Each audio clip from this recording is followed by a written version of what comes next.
Rock, paper, scissors.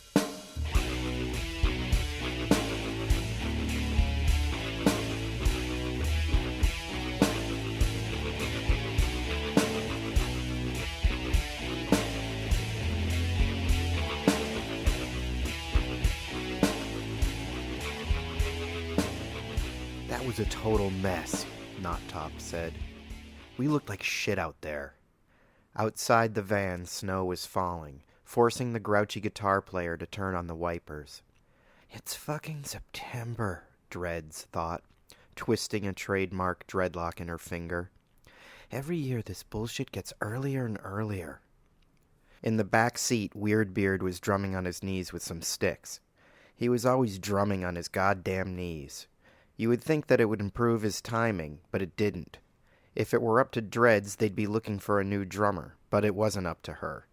This was not Top's band, at least it was at present, and he was not going to give his best friend the boot just because he didn't meet the chick bass player's exacting standards. But politics and the filthy habits were likely to change, especially since Dreads had become the focal point of the band.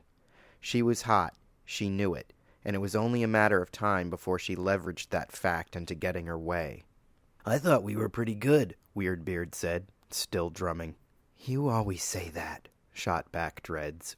Hey, don't get down on me for being positive. Dreads leaned back to meet eyes with the chrome-domed drummer. He smiled when she did, always with the same come at me bitch look that was part antagonism, part attraction. I wonder if Joan Jett had to put up with this when she went solo, Dreads considered bitterly. Not fucking likely, was her conclusion. If their upcoming independently produced debut tanked, which in all likelihood it would, Dreads would definitely be putting effort into a solo career. She might even let Not Top have a crack at the lead guitar spot if he could stop making sappy eyes at her every time she chatted up a cute guy between sets. Dude, you need to watch your fills, she scolded Weirdbeard. At least twice during the show your transitions were totally off. The drumming stopped. My transitions are spot on. Maybe you need to worry less about sexing up your vocals and concentrate a little more on the bass. Her playing was fine, said Not Top to the rescue. Your fills were off. Bullshit, Weirdbeard muttered under the tangled scrub of his facial hair. Just hoping to get your dick wet. What was that? Not Top looked back to challenge him, taking his eyes off the rapidly snow-filling road. It was real nice that he felt the need to defend her honor, but Dreads was more concerned with getting back to the rehearsal space alive. He's just fucking with you, she cut in, hopefully diffusing the situation. Not Top glanced to her, then back to the road, and they finished out the journey in silence. When they arrived in the parking lot, there wasn't another vehicle in sight. The long utilitarian building that now housed Tactile Studios was a thriving textile mill at the turn of the 20th century, back when this remote and sad upstate town had a reason to exist. But business had dried up by the 1960s, leaving the monstrous structure abandoned until it was purchased for cheap a few years back during the housing crisis. The sellers expected that the new owner would tear the building down to make way for condos or something, but the buyer, Chaz, was an aging trust fund kid still nursing rock and roll dreams. He renovated the top floor into rehearsal rooms to bring in some money, and kept promising to put a state-of-the-art recording studio in the ground floor, a promise that had yet to materialize. Regardless, the monthly rates were reasonable, and the Filthy Habits had no complaints about the quality of their practice environment. But just looking at that boarded-up ground level gave Dreads a weird chill, like an untraceable wind crawling up her back, and she wasn't the type to get easily spooked. It kept her moving fast, even on hot summer nights, and it was only when they had all the gear loaded into the freight elevator did she feel any sense of relief. A half an hour later and they were in the room, all the drums and amplifiers back in their respective places. Not Top started rolling a joint, and Dreads started feeling annoyed that he was stalling on giving her a ride home. Then she remembered there was no one waiting for her at home. Well, unless you counted a mother zonked out on prescription meds and vodka. The guitarist lit the joint, took a deep drag, and offered it to Dreads even though Weirdbeard was holding out a greedy hand. What the hell? She took the joint. You know, Not Top croaked through an exhaled cloud, If we spend a little extra time working our material, people might be into us for something other than our looks. Dreads took her hit and passed the joint to Beard. What's that supposed to mean? It means, Top continued, that so far we're pretty much seen as an image band. According to who? If Dreads was a porcupine, her quills would be bristling. One of those skanks you bone? Weird Beard laughed, choking out pot smoke. Burn! Not Top ignored him. Whatever. I'm just cluing you into people's perception of us. The joint cycled back around to his fingers. Are you saying we couldn't benefit from a little extra practice? He had a point, and Dreads knew it. She wasn't the kind of girl to spend long hours honing her songs. She liked the spontaneity of keeping the arrangements loose. But the truth was that their set wasn't getting any better, and her friends, when pressed, had all admitted that the band could be tighter. Fine, she conceded. We'll have longer practices. I'm down with that, Beard added, grasping again for the joint. You know, Top said, that snow is supposed to get worse the next few hours. If we wanted to, we could pull an all-nighter, and I bet the roads would be clear by morning. Are you serious? This sounded like the worst idea Dreads had ever heard. We just got done playing a show. I'm fucking beat. I want to go home. Yeah, Beard agreed. I'm kind of beat. Not Top smiled and pulled a baggie out of his pocket. There was no mystery as to its white, crystallized contents. I can fix that. Beard's eyes lit up, and Dreads saw the rest of the night getting sucked right up her bandmates' noses. If she made a stink now, she'd never hear the end of it, so when it came time for her turn at the straw and mirror, she didn't resist. The truth was that she enjoyed the rush as much as either of them, and halfway through their first song the band had really locked into a groove. She looked over at Top as he wailed out a lead, really digging the sound he was getting out of his old Telecaster. Maybe this wasn't such a bad idea after all. They were just rounding past the solo, playing the best version of Fingernails on a Chalkboard they had ever played in their lives, when another song somehow bulldozed right over the sound of their amplifiers. Top stopped playing with a blast of feedback. "Fucking prog rock fucks!" he shouted. Dreads hadn't heard the actual words, but she didn't require subtitles to get the gist. The band who rented the room next door was Delirium Tremens, a 5-piece prog rock band that had recently been signed to a major label, despite their music being nothing that any radio programmer would ever consider commercial. They were partial to loud, droning jams that went on well into the wee hours of the morning, so the fact that they were drowning out the filthy habits at this late hour was not, in itself, a surprise. But it was odd that there had been no other cars in the lot, and no sounds in the hall to indicate the band arriving, or noises of instruments or amps warming up. There was just a blistering wall of sound seemingly sprung out of nowhere, as if piped in from some deafening prog rocky dimension. "Hey, assholes!" Top yelled into his mic. "Can you turn it down just a tad?" He was a real diplomat, that Not Top. When his request was answered by an increase in volume, he went over to his amp and cranked it as loud as it could go. Dreads shrugged, looked at Beard, then went to her bass amp and did the same. They bashed into another song, bashing almost loud enough to drown the other band out, when everything suddenly went black. The amp sputtered out with a fizzling snort, and Beard's drumming stumbled to a halt. The stunned trio sat there in the dark as the elephant stampede in the next room continued without interruption. Beard said something, but the others couldn't hear him, so he stood up from behind his kit and hollered, "We blew a fuse!" Sighing, Dreads pulled her lighter from her pocket and went around the room, lighting the candles that had been set about for the occasional atmosphere, i.e. playing while stoned. In the flickering light, their irritated faces made them look like angry phantoms emerging out of the dark. The music in the next room lowered to a merciful throb, but it was too little too late. The vibe had been killed. "Someone's got to go change the fuse," Top pointed out cheerlessly. Dreads felt that unwelcome chill creep up the back of her neck. The fuse box was on the ground floor. The procedure for switching out the fuses had been explained to them when they signed the rental agreement. It seemed a lousy thing to leave in the hands of musicians, but the room was so cheap no one complained. Now Dreads wished that she had. Going down into that mill, so dark and foreboding, was something she wouldn't have asked of her worst enemy. But like Not Top said, someone was going to have to do it. "Any volunteers?" Dreads asked. There were no takers. In times like these, there was only one fair and determining solution: a game of rock, paper, scissors. This tried-and-true technique had been used to settle numerous band disputes, including food runs, driving duties, the loading of gear, you name it. This gave Dreads hope, as she had an uncanny knack for winning, and the glum looks on her bandmates' faces told her that they expected this game to play out in her favor like so many others. Dreads, however, was feeling an unusual lack of confidence. Something about this night had her twisted up all wrong, but she wasn't going to let the boys see it. "We doing this or what?" They dutifully gathered in a loose circle. Dreads nodded to Not Top. "We'll do first round." He returned the nod with the understanding that winner of this round would be out of the running and the loser would have to go on to challenge Beard for the unpleasant task. Both Dreads and Top held their fists to their chests and looked to Weirdbeard to do the countdown. "Ready?" Beard asked. They were. "Once, twice, 3, shoot!" Dreads looked down at her hand.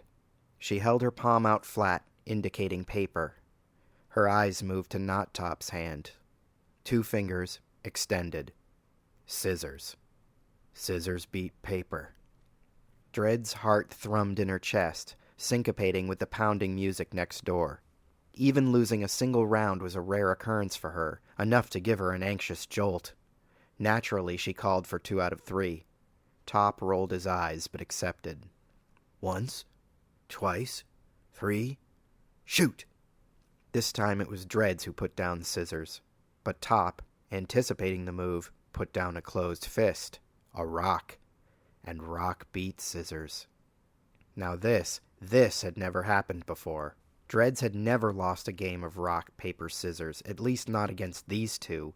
She considered playing the chick card, using the excuse that there could be some rapist down there waiting in the dark, but she didn't want to foster the notion that she was some scared, weak little girl. She wanted the boys to know that she was as tough as they were, so when the time came for her to take over as leader of the band, there would be no questioning it. If going down into a big spooky warehouse solidified that, so be it. But that didn't mean she was going to sign up for the job willingly. Turning to Weirdbeard, she readied for the next round, palms sweating inside her clenched fist. Top counted off, hands were thrown, and Dreads couldn't believe her eyes when she looked down to see that Beard had beaten her rock with his flat-palmed paper. 2 out of 3, she demanded again. Top counted off and the players threw down. Both of them scissors this time. They went again. Beard retreated back to his paper strategy, but Dreads held her ground, besting him with her 2-fingered scissors. "Last round," Top announced, his low drawl pitched up by the suspense. Dreads looked into Beard's eyes, sussing him out, trying to hear the dim rhythms of his mind. He returned with nothing, just a dead, unreadable stare, and Dreads made a silent plea to the universe for luck. "Please," she asked the infinite cosmos, "please don't make me go down into that place. There's something horrible there in the dark, I know it. Please, I'll be a good girl." "Once, twice, 3, shoot!" It took a moment for Dreads to realize that she had shut her eyes, terrified to gaze upon the final verdict. But then Beard sighed in defeat, and she knew that her rock had beaten his scissors. She opened her eyes to the welcome sight of victory and a warm rush of relief. "Fine," Beard said. "I've been meaning to look around down there anyway." "Yeah, right," Top scoffed, poking a hole in his bravado. "Keep telling yourself that." "Dude, you ever see Antiques Roadshow? There's some serious shit in places like this." The thought of Weirdbeard watching Antiques Roadshow cracked Dreads and Not Top right up, but Weirdbeard waved them off like a couple of fools. "We'll see who's laughing when I score some crazy-ass sword brought over from Frankenstein's castle or some shit." "Dude, all you're gonna find down there is some moldy yarn and a whole lot of rats," Top said dismissively. "But by all means, have at it." After a moment's consideration, Beard opted to take his drumsticks along as weapons, just in case. As he headed out the door, Dreads advised, "Watch out for Frankenstein."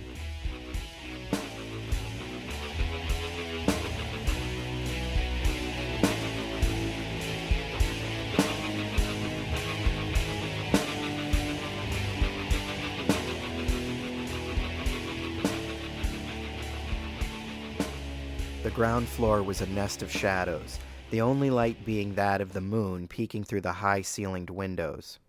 Several panes were broken due to punk-ass kids throwing rocks, but they were too high up for even the bravest vandal to attempt climbing in. Not that anyone in their right mind would want to. Beard took out his phone, turned on the flashlight app, and scanned the walls, looking for any sign of a light switch. He found one that looked at least 50 years old, and was surprised when after throwing it a few hanging lamps sputtered to life, polka-dotting the vast space with pools of sickly light. As predicted, the place was a scavenger's delight. Stacks upon stacks of antiquated textile equipment were piled all around, leaving little more than a hallway's width of space to maneuver at any given location. The closest comparative would be a junkyard, but instead of used cars, there were rusted looms and knitting machines to get lost among. As Beard walked along the hulking stacks, he marveled at the old-timey craftsmanship. There didn't seem to be a piece of equipment here that dated far past 1950. He was tempted to dig into the stacks and see what he could salvage, but the jagged, rust-coated tangles of metal promised scratches and cuts and the certainty of tetanus. A trip to the doctor was something Beard couldn't afford, so he tabled his trash picker impulses and set his mind on locating the damn fuse box. He followed the snaking, archaic electrical system, finally finding the fuse box tucked behind a stack of old crates. The thing looked as though it hadn't been touched in decades. Chaz was apparently too lazy to set up a new electrical system. It took him a few minutes, but Beard figured out which fuse went to the Filthy Habits room, and throwing the switch was satisfied that somewhere in the complex his bandmates were celebrating restored power. He could have just called or texted one of them to confirm, but Weird Beard just didn't operate that way. He was a man who did things first and worried about them later, if he worried at all. His eyes now fully adjusted to the dim light, Beard caught a glimpse of an open door that led to a small, cluttered room tucked off to the side. An imposing physique and a general attitude of recklessness gave Beard a cocksure edge, so wandering into the room was, for him, no great show of courage. But when he saw what stood there waiting for him, even his blind self-assurance was given a punch to the gut. The first thing Beard noticed about the man was his shoes, black, outdated, and fastened with big brass buckles that were polished to an impossible shine. His legs were long, freakishly so, and on his lanky frame he wore a tailored, pin-striped suit that was a garish shade of red, the sort of thing a carnival barker might wear. A stovepipe hat sat cocked on his head at a jaunty, gravity-defying angle, and the hair that was tucked under it was shellacked and sculpted into a perfect, immobile wave. But the most unsettling thing was the man's face. His eyes, ice blue, were staring over a needle-sharp nose, and his mouth was frozen in a perpetually mocking leer. His teeth were small and perfectly chiseled, set in a gleaming row under blood-red lips. They were so perfect and white, Beard figured they had to be false. No one had teeth that clean around here. Beard tensed, expecting the man to charge him, but then he recognized that this man was not a living human being, but a tailor's mannequin, the largest he had ever seen. A wave of relief rushed over him, and he laughed, feeling stupid for getting so spooked. He walked right up to the mannequin and stood there, looking up into the down-gazing face. The thing smiled back at him with pink plaster cheeks, painted to give the rosy illusion of life. "What's up, dude?" Beard joked to the perpetually amused gentleman. Naturally, there was no response. Even up close, the mannequin's appearance was quite impeccable. His suit was so clean it could have come straight from the dry cleaners without a button missing, not a thread out of place. The only thing that seemed slightly incongruous was a yellowed piece of paper that was bobby-pinned to the suit's perfectly pressed lapels. There were words written on the paper in elegant script, as if drawn from the tip of a fountain pen. They were arranged in stanzas like a song or a poem, and Weird Beard had to squint and get closer to read what they said. Beard returned to the rehearsal room to find the lights back on, his mission a success. "Hey, check it out," he announced, holding up the paper he had found on the strange mannequin. Dreads was grateful to have Beard back, as being alone with Knot Top always gave the room a weird tension. He always seemed ready to make yet another pass at her. She tried to get a better look at the paper the drummer was holding, but he held it away from her, teasing. Beard seemed to think that he and Dreads had some sort of playful rapport, but in truth she just found him kind of annoying. She didn't know which appealed to her less, his shaky drumming or his obnoxious personality. Dreads looked to Top, who seemed irritated that Beard hadn't stayed gone longer. But he was willing to indulge the drummer, so he shrugged into a snaky riff. Even Dreads had to admit that for an off-the-cuff jam it was pretty cool, hypnotic and spooky. She joined in, playing off of his root notes with a melody of her own, and soon they had a nice little loop going. Beard bobbed his head along to the beat, digging the sound. After several measures, he held the paper in front of his face and recited into the mic, "Nothing good can ever come of little boys who suck their thumbs. To clean them up from head to hands, we call upon the scissor man. For the tailor knows a parent's woes, and with his shears clips filthy toes." Before the grisly poem could be finished, the PA blasted ear-rupturing feedback, the smear of sound blotting out the rest of the words. Even the band next door seemed quieted by the bizarre incantation. The filthy habits looked at one another, all of them spooked, and then Beard broke out in a gale of amplified, nervous laughter. Knot Top put down his guitar in a huff. "Dude, what the fuck was that shit?" Beard showed the guitarist the paper. "I found it in the old mill. Freaky, huh?" Irritated, Knot Top snatched the paper, crumpled it up into a ball, and dropped it. "This is just bullshit poetry some goth douchebag left lying around." Beard scowled at him and picked the paper back up, carefully uncrumpling it. "Dude, not cool. This shit is seriously old. I found it pinned to this creepy-ass mannequin down there. Trust me, no goth kid would have the balls to go anywhere near that thing." "What did it say?" Dreads asked, strangely intrigued. "Something about a scissor man?" Beard gave the words a re-inspection at her request. "Yeah, I don't know. It sounds like if your kid is a dirty little shit, you can call in this tailor guy and he'll come take care of them with his scissors or something." His eyes glazed over a moment, lost in thought. "Maybe that crazy-ass mannequin was supposed to be this tailor, come to think of it." Just the thought of some creepy mannequin lurking downstairs gave Dreads the willies, and she was reminded of the disturbing German fairy tales her grandmother read to her when she was a little girl. There was something about a tailor in one of those, who chased unruly children around with a giant pair of scissors. It must have been where the asshole who wrote that nasty poem got the idea. Dreads never liked her grandmother very much. "I'm gonna go have a smoke," she announced to the room. "I'll go with you," Knot Top offered. But he didn't smoke, so this was some dumb notion he had of being chivalrous. Or he just wanted to hit on her again. Either way, gross. "No, I'll be fine, thanks." She grabbed her leather jacket, checked to make sure her cigs were in there, and headed out the door. Outside in the hall, Dreads stopped to listen, hoping to hear the prog rock band talking or making any kind of noise in their room. It was silent as the grave. Those guys were weird, but their behavior tonight was off-putting even by their usual standards. They were into the whole bondage scene, so it was probably an S&M sex cult thing. Maybe they were standing around in a circle with ball gags in their mouths or some crazy shit. Whatever the case, she had no interest in seeing it, so she hurried down the hall towards the front of the building. The lobby was dark and deserted, not that Dreads expected anyone to be there. It was usually Chaz manning the front door, as he wasn't big on hiring help, and more often than not he was content to just collect the rent checks, stay home with a six-pack, and let the tenants fend for themselves. And on a snowy night like this, forget it.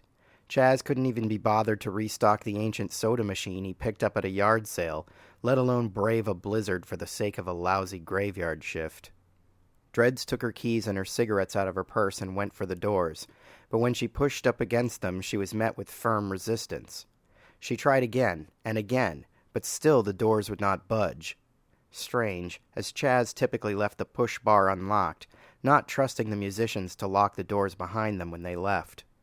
Taking a closer look at the bar, she saw that someone had jammed what appeared to be a knitting needle into the locking mechanism and bent it, creating a makeshift bolt.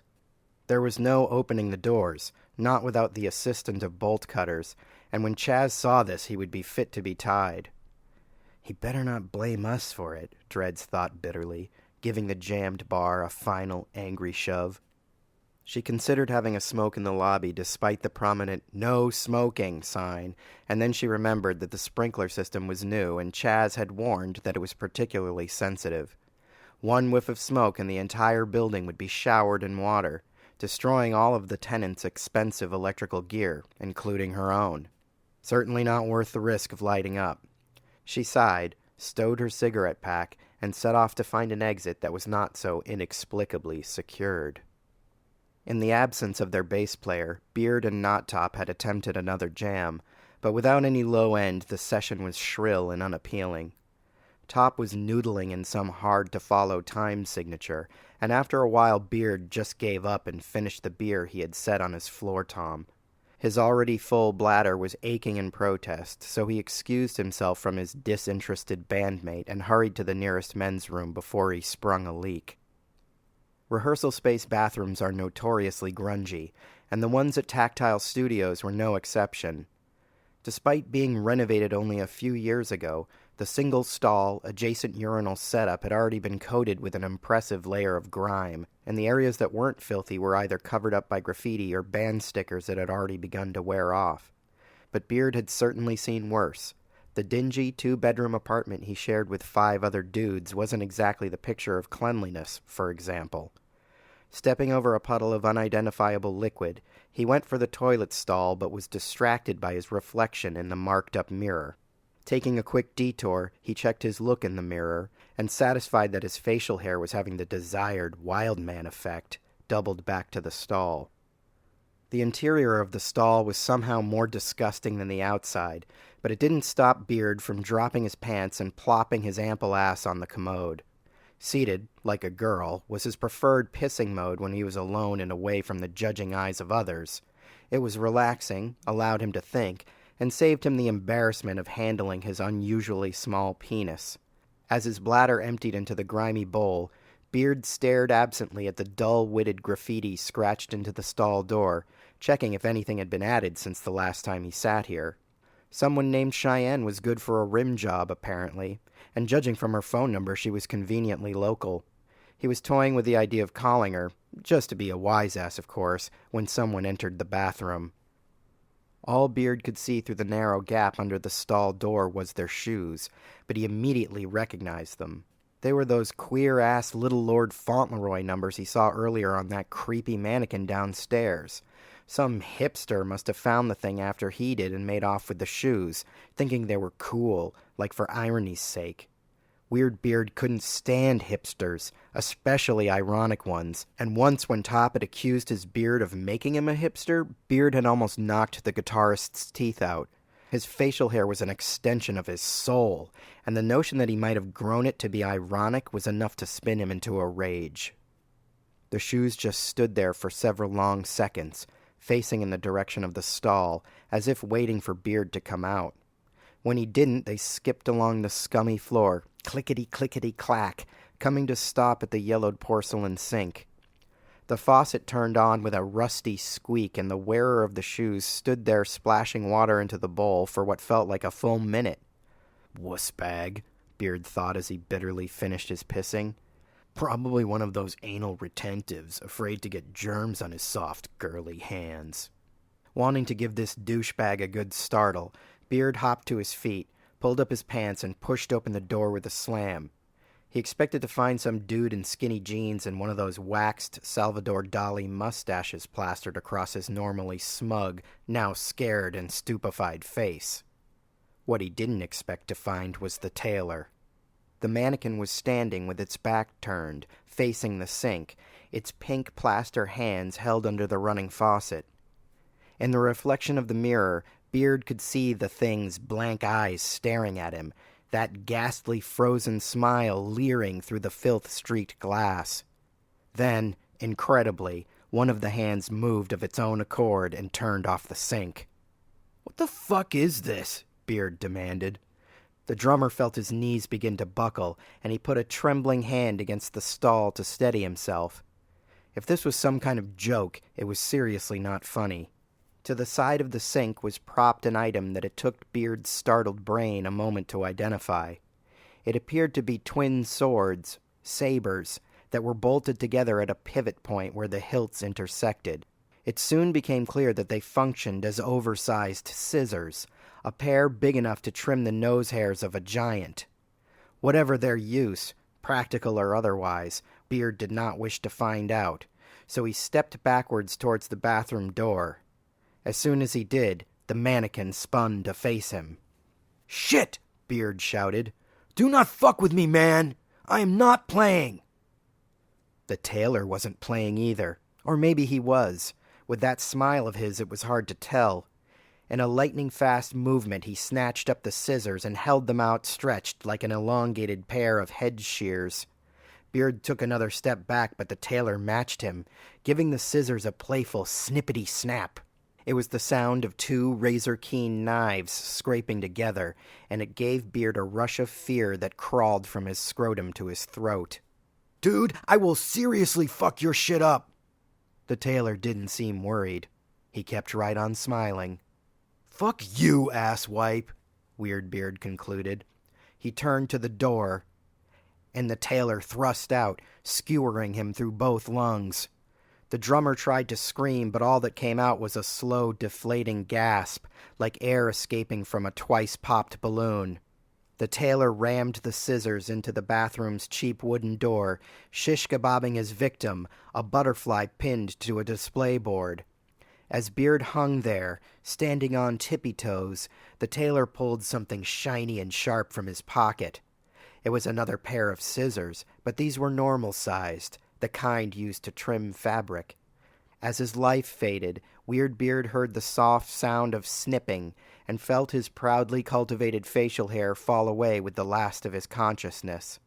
He hoped that in rock and roll heaven he might grow it back.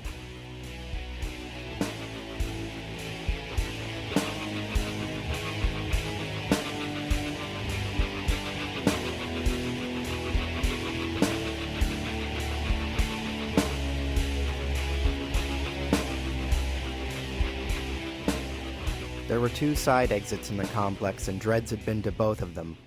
Like the front doors, she found them locked, apparently from the outside, and she dimly recalled Chaz saying something about keeping them secured after hours. So unless there was some other way out that she didn't know about, the band was trapped in the building until Chaz swung by in the morning to open up. The whole thing was totally inconvenient and undoubtedly a fire hazard, but Dreads was more alarmed about having to hold out for a cigarette than anything else. She rounded the corner that led to the Filthy Habits room and was passing by the doors that led to the men's bathroom when something caught her eye. Something sharp was jutting through the wood of the door. It appeared to be the pointed tip of a large blade, and as Dreads drew closer she could swear that it was stained with blood. Despite instinct warning against it, she stopped to take a better look, and as soon as she did, the blade withdrew with the squeak of strained wood. Having seen enough, she was already hustling back to the room when the doors opened and two impossibly long legs stepped out. Dreads naturally assumed that she was looking at some exceptionally tall and oddly dressed musician, one with a thing for stovepipe hats and freaking out girls with his grinning creep face. But when the figure stepped towards her, it moved in a way that seemed entirely unnatural, as if it was a giant marionette brought to life by invisible strings. It was holding what appeared to be oversized scissors and was wiping the blades clean with an old-fashioned, frilly handkerchief. It didn't take a forensic scientist to identify the liquid as blood. A body fell out of the bathroom door behind the nightmarish dandy, hitting the hallway floor with a dull thud. Dead eyes stared back at her, set into a face that it took her a moment to identify. Without his trademark beard, her drummer was nearly unrecognizable. Blind instinct kicked in, and Dreads turned and ran. Less than 5 seconds later, she was back inside the rehearsal room, slamming the door behind her, face white with shock. Not Top stood with his guitar slung at his waist, looking befuddled and a little annoyed. "Geez, where's the fire?" Mindful that those blades might soon be stabbing through the door, Dreads stepped quickly away from it. "There's somebody out there. Some crazy motherfucker with a giant pair of scissors." "What the fuck are you talking about?" Before she could explain in more detail, the loud music started up again in the other room. Somehow it was even crazier and more deafening than before, like a coven trying to raise the devil by the sheer power of their instruments. Hell, maybe that's exactly what they had done. Not Top let his guitar hang to the side and went to see what was behind the door, but Dreads pulled him away. "Are you fucking stupid?" she shouted. "I just told you." Before she could finish, a single blade stabbed through the narrow gap between the door and the frame and started worming its way around the deadbolt. That freakish thing outside was trying to jimmy the door loose, like a burglar breaking in with a crowbar. Dreads pulled Top with her into the center of the room, and they both looked on with fascinated horror as the blade jabbed and pried against the door frame. The music next door built to a thrum that shook the room, and it gave Dreads an idea born of desperation. She picked up her bass by the neck, and Top stood by slack-jawed as she slammed the instrument's body into the wall like a sledgehammer. "What was that supposed to prove?" Top shouted. Dreads paid him no heed and swung again. Thwack! Thwack! Thwack! She battered the knockoff Mustang against the sound-insulated wall, hoping that the cheap building material would give before the neck of her bass did. A large dent began to form and a chunk of insulation fell, revealing the shoddy plaster wall underneath. A few more well-placed hits and she might make it through the bare wall, so she swung again as hard as she could. Crack! The neck snapped and the contoured, red-sparkle body of the bass fell to the floor, still tethered to the tuning pegs by heavy-gauge strings. Dreads felt a pang of loss for the instrument, but true mourning would have to wait until she escaped with her life.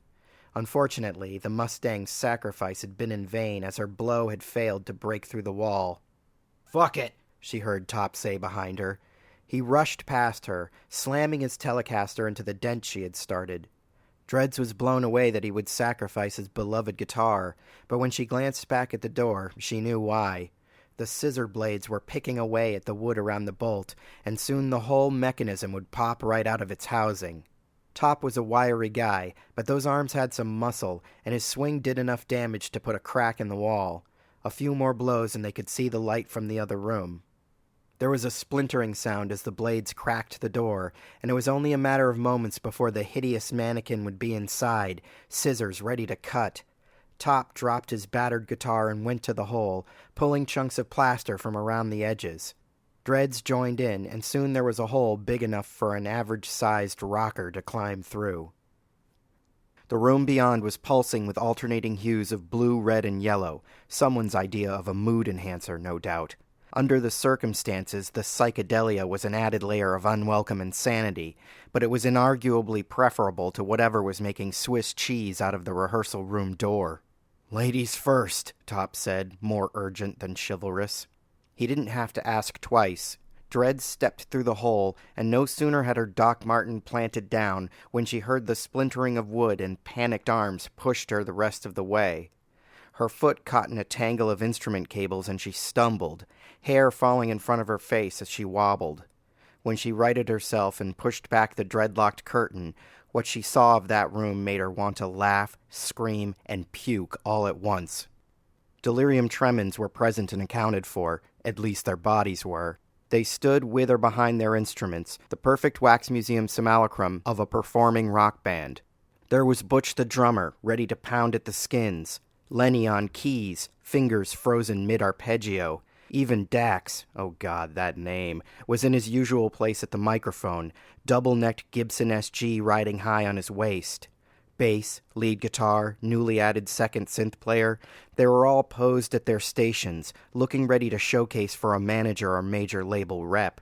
The only hitch was that despite the music pumping out of the speakers, the musicians themselves were frozen in place, stiff as statues. The music hit a chord change, the Delirium Tremens version of a middle eight, more like a middle 48. Their songs tended to go on and on and on, and Dax's arm moved suddenly with the change. But though he bobbed and swayed to the rhythm, his fingers remained frozen, and it became apparent to Dreads that this was some ghastly pantomime show. More of the band joined along, a strum here, a drum hit there, and the casual observer might mistake their movements for life, at least until the smell hit. Many times had Dreads passed by the room and caught a whiff of pot or patchouli incense, but any lingering aroma had been absorbed by the fetid stench of decay that rose from the bodies in invisible waves. If the smell left any doubt, their slack faces would certainly settle it. Eyes open, mouths hanging agape, no sign of emotion or thought anywhere. There could be no doubt about it. The delirium tremens were dead. "Jesus Christ," Top gasped behind her.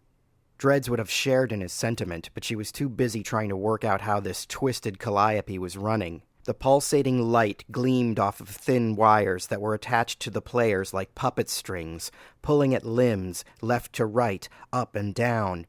The wire fed into eye-hole screws fastened on the ceiling and led back to a strange contraption that was fixed in the corner, behind Lenny the keyboardist. It was like a giant old-timey music box with a crank handle and everything. Some sick fuck had rigged this all up and set it to play just like an automated Disney attraction, the Country Bears' Good Time Jamboree from hell. The demented puppet master had even chosen a live jam session of the Tremens to crank through the PA system, adding realism to the ghoulish tableau. The more Dreads looked at it, the more she feared she might crack and give up right there and then. Fuck that noise. Whatever this thing was, she would not lie down and let it make her its death puppet. She would not go out like delirium tremens. Navigating the corpse marionettes, Dreads bolted for the door, grateful to find it unlocked. Top followed, and the two of them stumbled out into the hallway just as the Scissor Man stuck his smiling, shiny, smooth face in through the guitar-bashed hole. "What in God's name is that thing?" Top asked, struggling to keep his grip on sanity. "Like I fucking know." Dreads really wished he would shut up. She did not want to waste valuable breath trying to parse through what little logic there was in this brain-boiling scenario. They just needed to get the fuck out of there, and fast. When they came to the juncture that led to the front doors, Top naturally started in that direction, but Dreads grabbed him again by the arm, stopping him short. "Not that way," she said between tortured breaths. "Damn cigarettes." "It's jammed shut, probably by that thing." Top sighed hopelessly. "Sweet merciful Christ." "The other exits are locked too, from the outside." "Great, just great." Top was on the verge of tears, ready to break. That would not be helpful. "Now what are we supposed to do?" Down the hall, in the direction from which they had just fled, came a snipping sound, the snapping of great shears. The Scissor Man was coming, and Dreads was certain there would be no reasoning with him, no begging for a misspent life. "Look," she said harshly to her guitarist, "you do what you want, but I'm heading for the freight elevator." The verbal slap seemed to do its job, and Top pulled his shit together. He nodded in agreement with her plan, and they ran past the juncture and into the roundabout maze of halls that would eventually lead them to the elevator. If they doubled back towards their room, they would reach it sooner, but there was the small problem of a scissor-wielding maniac blocking their way. Not that the circuitous route was a guarantee. There was at least 3 cross hallways where the demonic freak could jump out at them, cutting them off at the pass before cutting them in half. But any chance, however small, was better than facing the hideous thing head-on.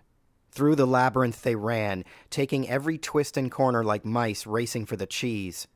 Coming to each cross-hall juncture was an exercise in heart-pounding dread, but their luck held out and nothing came at them from out of the darkness. By the time they reached the freight elevator, Dreads had reason to hope that they had shaken off their leering, well-tailored tormentor. But no sooner had they slammed the cage door shut when the snapping of scissors was heard, and the mannequin came loping towards them, its legs taking impossible strides. Not Top punched the green button that, on a normal night, would have sent the elevator down to the ground floor. But because they were trapped in a real-life waking nightmare, nothing happened. "This is it," Dreads thought. "We're fucked." There was a whir and a judder as the lift suddenly woke, likely stalled out from the earlier loss in power.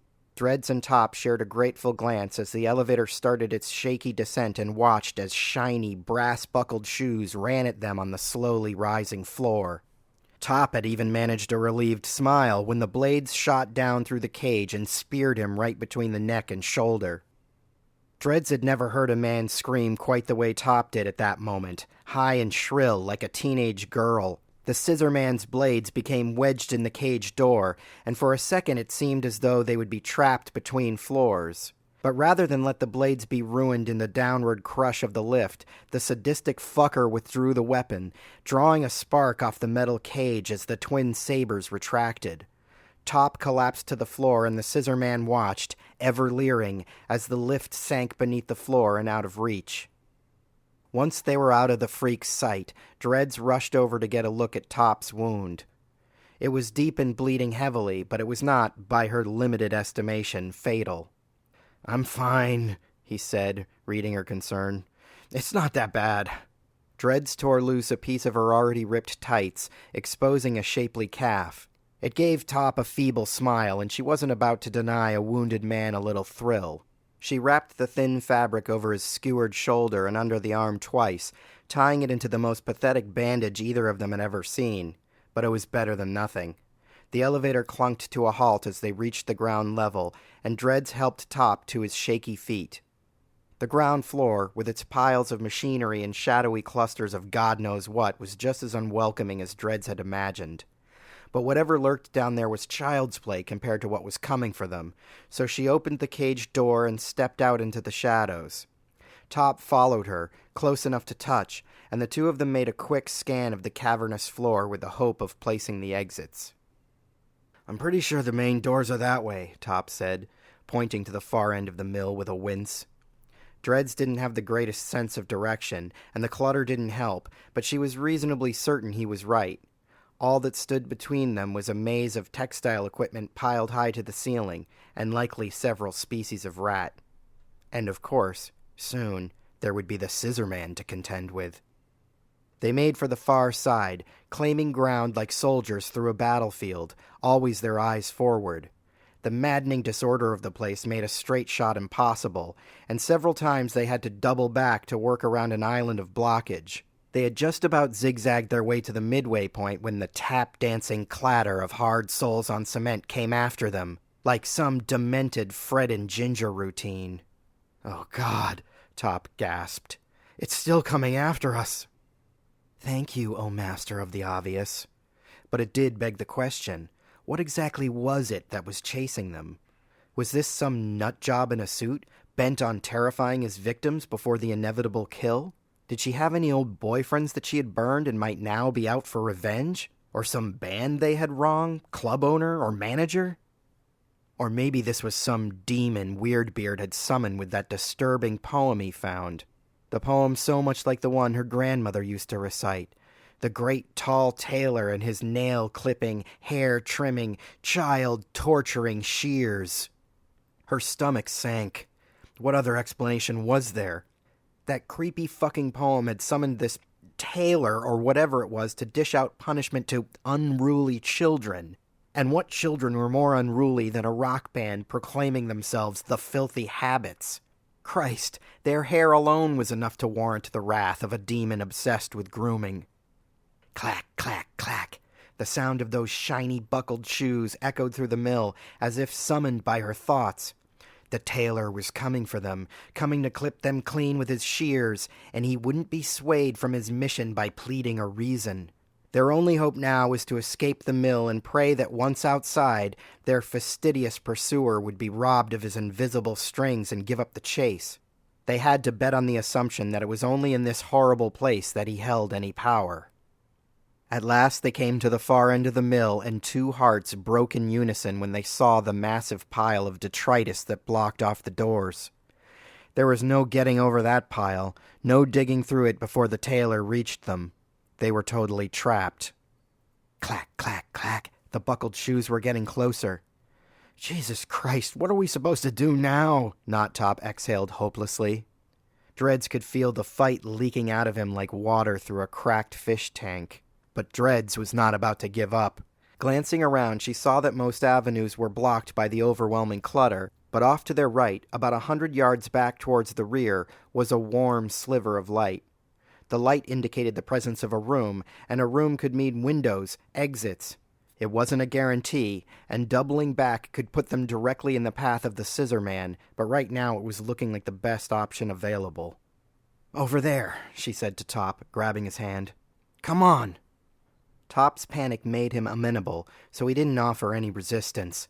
They wove their way carefully around the piles, listening for the hard-souled presence of their tormentor. 20-odd yards from the room, the sound of clacking shoes came out of nowhere, and they froze with their backs up against a hulking tower of machinery. The clacking stopped suddenly, a hound catching on a scent, and for a pulse-hammering moment it seemed certain that they had been detected. But then the shoes went skipping on their way in the opposite direction, and Dreads and Top shared a silent sigh of relief.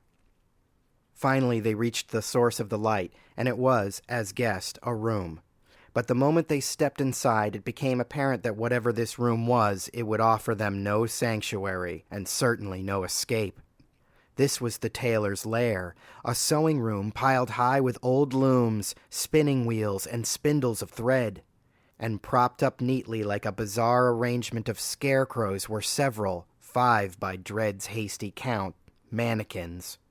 Only in this light, who could say if they were mannequins or the bodies of the tailor's victims, dressed in finery and displayed to his twisted, unknowable satisfaction?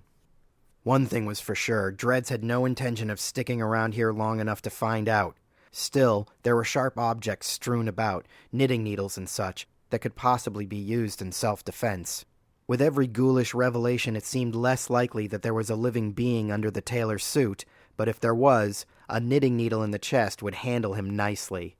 Dreads freed herself from Knot Top's vice grip and went to an antique table where several of the pointy implements sat waiting to be used. Something rushed out of the shadows and Dreads froze, heart pounding like the kick drum in a thrash band. Then she realized that the encroaching figure was only herself, or rather her reflection in a dusty full-length mirror, the two-sided kind that pivoted on a freestanding hinge. The image gazing back at her wore a mask of anxiety and fear so entrenched that Dreads could have sworn that permanent worry lines had been added to her face.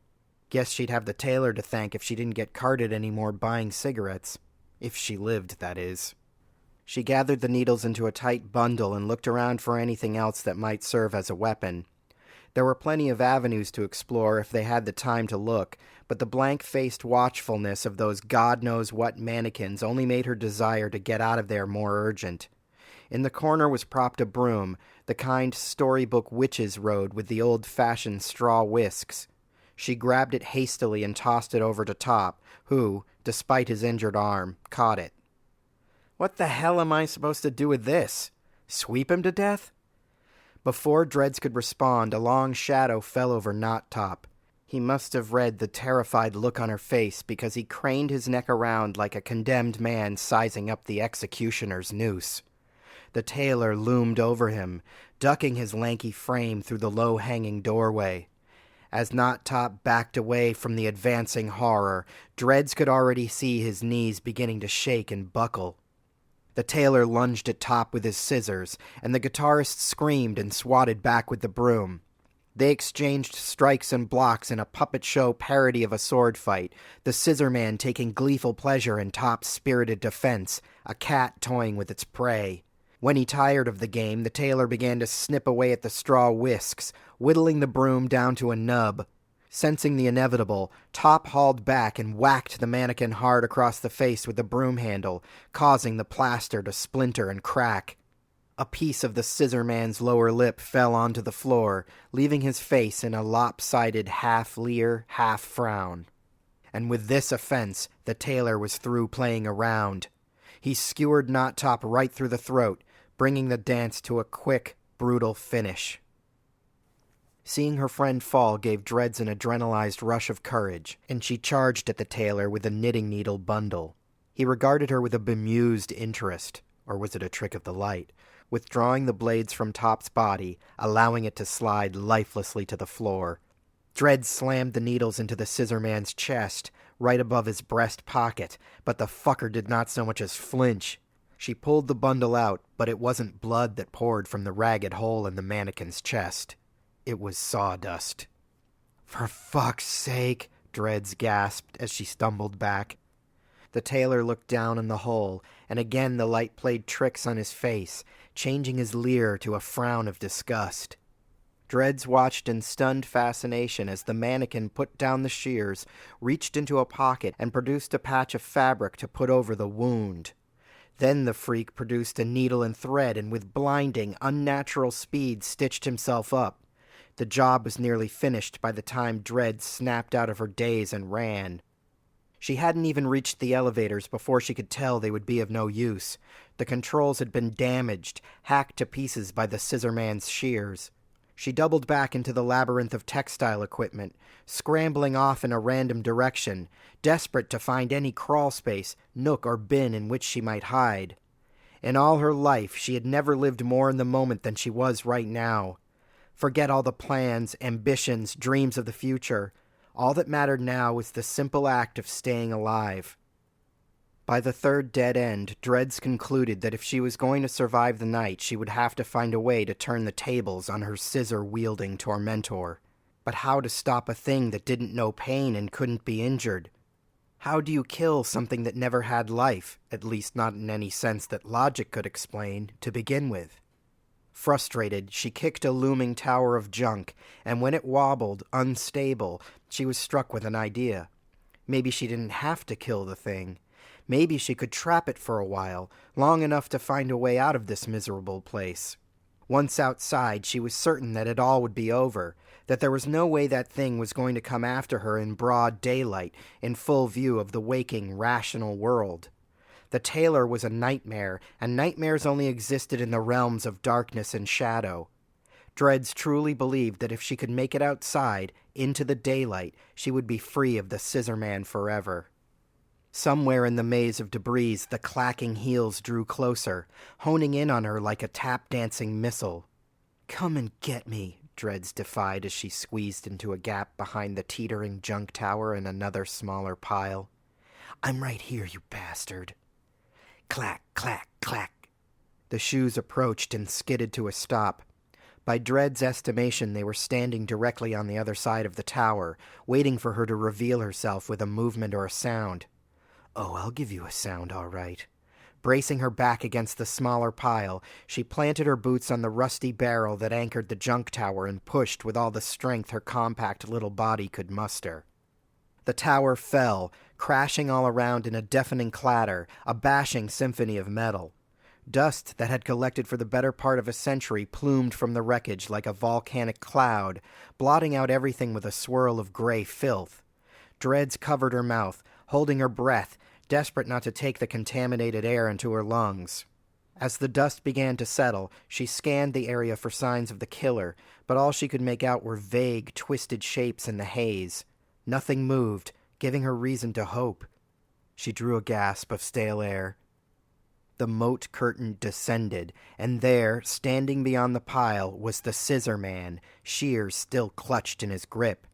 Dread's heart fell into her stomach, and she nearly followed it to her knees, ready to beg or cry or try to reason with the giant, living marionette. But the tailor did not move. He just stood there, still as a stone, painted eyes looking warily down at the filthy pile of detritus that blocked his way. Somehow this angered Dreads the most, short-circuiting her terror. It wasn't enough for this devil's plaything to murder her. He had to make a toy of her as well. Not enough to take her band, take all that mattered to her. Now the fucker wanted to play games? "What are you waiting for?" she cried at the thing. "Just do it already! Just kill me!" In a show of defiance, she kicked at the pile, freeing a whole new cloud of dust onto the tailor. The mannequin reeled back in terror, dropped the shears, held up a hand to shield his face from the incoming dust. But it was too late. The fiend's smiling plaster visage was coated in filth, soiling the pristine, pinkish flesh tone to a sickly greenish brown. Like a stuntman doing a fire gag, the tailor stumbled and thrashed about. It was as if the dirt was poison to the freak. Dreads was reminded of the Wicked Witch in The Wizard of Oz and her weakness to water, only this was the exact opposite.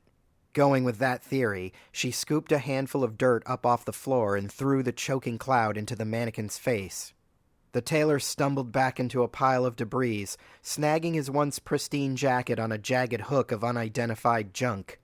Not waiting for the thing to free himself, Dreads charged, scooping more dirt off the floor as she ran. "Eat shit," she hissed, throwing the scoopful into the tailor's already soiled face. The fiend thrashed and hitched with revulsion, making Dreads all too eager to do it again. So she did. And she did it some more. She threw so much filth at the freakish thing that the dust-laden air invaded her lungs and forced her over into a coughing fit. Looking down at the floor, she found that in her frenzy she had all but swept it clean. Through the settling dust, she kept her eye on the tailor. The nightmare man sat in the wreckage, coated in filth, clipped of whatever invisible strings gave him life. Dread stood there watching for any movement, any sign of reanimation. But the tailor did not move. A dry chuckle rose in her tortured throat.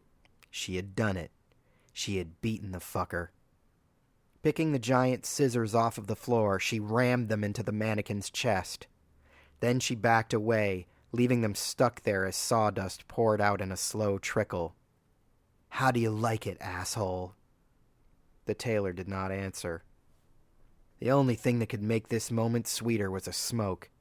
Reaching into her jacket pocket, she found the soft pack there, crumpled next to a small pink lighter. Most of the cigarettes were broken, but sorting through them, managed to tap one out that was only somewhat bent. Totally smokable. She popped the cancer stick into her mouth, lit the tip until it grew into a tiny fireball, and dragged deep. Never in all her years as a smoker had a single cigarette ever tasted so good. She hadn't even thought of the sprinkler system until the fire alarm went off. Startled, she rose to her feet and laughed when she realized what she had done. The loss of her gear was the least of her worries at this point, but she still stamped out the butt, hoping a shower could be avoided.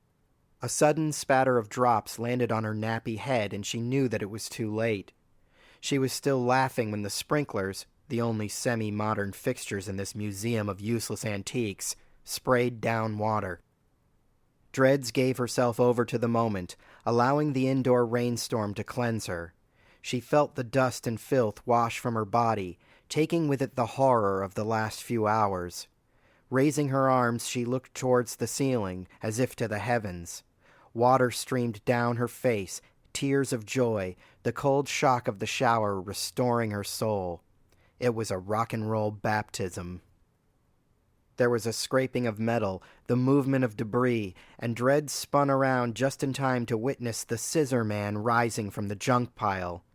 She watched with sinking dread as a long arm snaked around and pulled the shears free from a mannequin chest, spilling out sawdust with a dry squeak. The water had cleansed the tailor as well, freeing him from the binding spell of filth. Face restored to a rosy pink sheen, eyes lit with a water-washed shine, moving with smooth, renewed purpose. All that was left to do now was to run. Dreads didn't even realize she had run into the sewing room. All semblance of reason had abandoned her as soon as the scissors had resumed their snippety snap. Some dim part of her hoped that she could barricade herself in the cluttered room and hold out until the light of day drove the demon away. But there was no sanctuary to be found among the spindles of thread and spinning wheels. Despair hitching in her throat, Dread stumbled towards the freestanding mirror, seeing the finality of defeat etched so permanently on her once bold and pretty face. There was a whistling sound behind her, a javelin tossed through the air, and something struck her back with such force that it propelled her into the mirror. Her head hit glass, cracking it, and she felt the cold length of the shears running through her insides. As she hung there, pinned to the mirror, Dreads watched her reflection in the spider-webbed cracks of the glass. Then came the shoes, that jaunty skipping, clickety-clickety-clack, and the leering tailor arrived for one final grooming. The last thing Dreads was aware of before she died was the snipping of small scissors and the soft pad of dreadlocks hitting the floor. "And that was it," Shockhead said to the stunned, heavily mascaraed faces of his bandmates. "No bodies were ever found. The filthy habits literally disappeared off the face of the earth. They even left their gear behind and everything. Faux Hawk shivered behind his synth rig. Jesus, and this was their room? Shockhead nodded. He was really getting off on the effect that the story was having on the band. For a goth group, the dire needs were surprisingly easy to spook. Pussies. A blast of sound came from next door, and everyone, even Shockhead, jumped in their skin. The band that rehearsed there, Delirium Tremens, had supposedly been on tour for over a year. Guess they were back now. Man, did their music ever suck. The door slammed open and Half Shave stood there, a piece of yellowed paper clutched in his hand. "Dudes," he said excitedly, "the ground floor is totally sick. You gotta check out this crazy thing that I found." Half Shave closed the door behind him and went to the mic, paper in hand.